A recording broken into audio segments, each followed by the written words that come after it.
जेखर महिमा बखाने ये गौ माता है। पोथी और पुराण जेखर महिमा बखाने ये गौ माता है। ये ला जान ले हूँ ना मान ले हूँ ना हमर गौ माता है। इला जान ले हूँ ना मान ले हूँ ना हमर गौ माता है। पोथी और पुराण जेखर महिमा बखाने ये गौ माता है।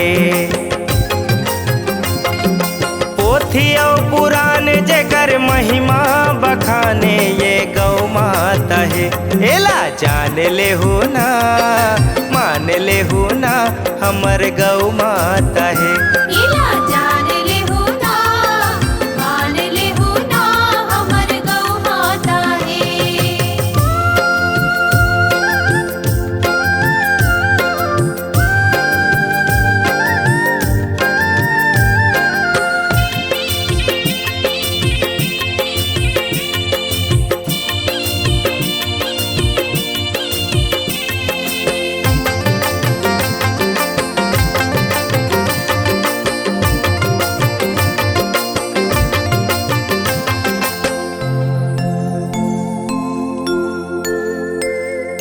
गौ माता के अंग अंग माँ देवता विराजे।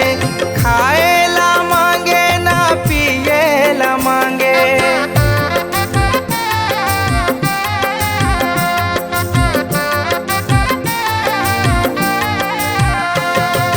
गौ माता के अंग अंग माँ देवता विराजे। खाए ला मांगे ना पिए ला मांगे। एला झन मारो घर ले झन टारो सुर भी माता है। एला जान ले हूँ ना मान ले हूँ ना हमर गौ माता है। इला जान ले हूँ ना मान ले हूँ ना हमर गौ माता है।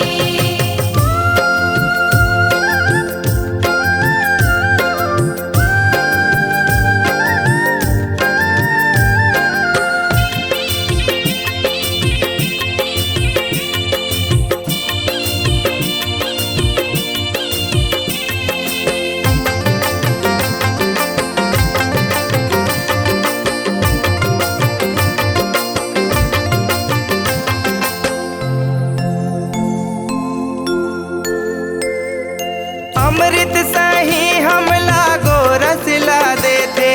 जिंदगी संवार ये गौ लोचन देते।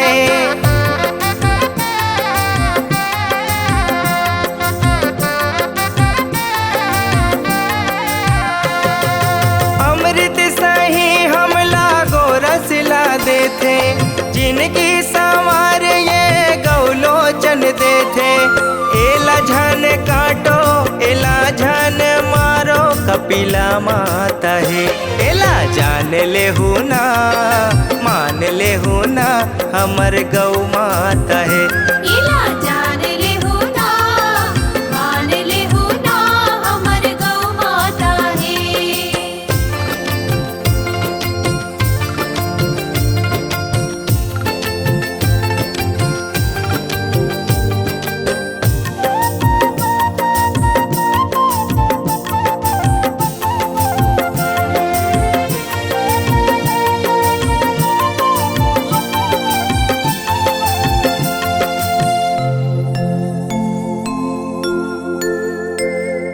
गैया के गोबर ले घर पबरित होते। धान पान साग भाजी एकरेल होते।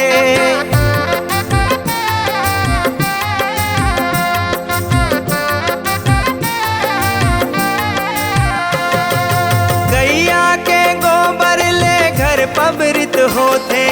धान पान साग भाजी एकरेल होते। एला मान ले हूँ एला जान ले हूँ अन्नपूर्णा माता है। एला जान ले हूँ ना मान ले हूँ ना हमर गौ माता है।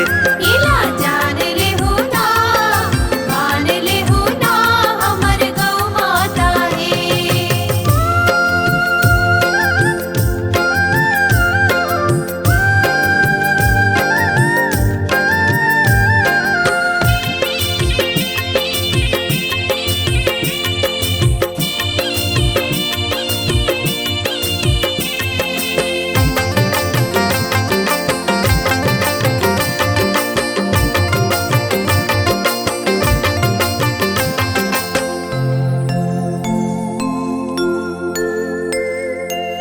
अर्जी है सब झन ले विनती करत हन, जीवला बचाव गौ माता के सब झन।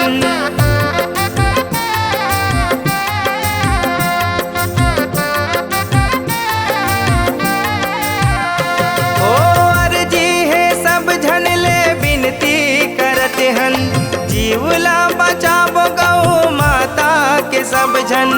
बिंदु ध्यान देहु सम्मान देहु कामधेनु माता है, एला जान लेहु ना मान लेहु ना हमर गौ माता है। इला जान लेहु ना मान लेहु ना हमर गौ माता है। पोथी और पुराण जेखर महिमा बखाने हमर गौ माता है। पोथी और पुराण जेखर महिमा बखाने हमर गौ माता है। एला जान लेहु ना मान लेहु ना हमर गौ माता है। इला जान लेहु ना मान लेहु ना हमर गौ माता है। एला जान लेहु ना मान लेहु ना हमर गौ माता है।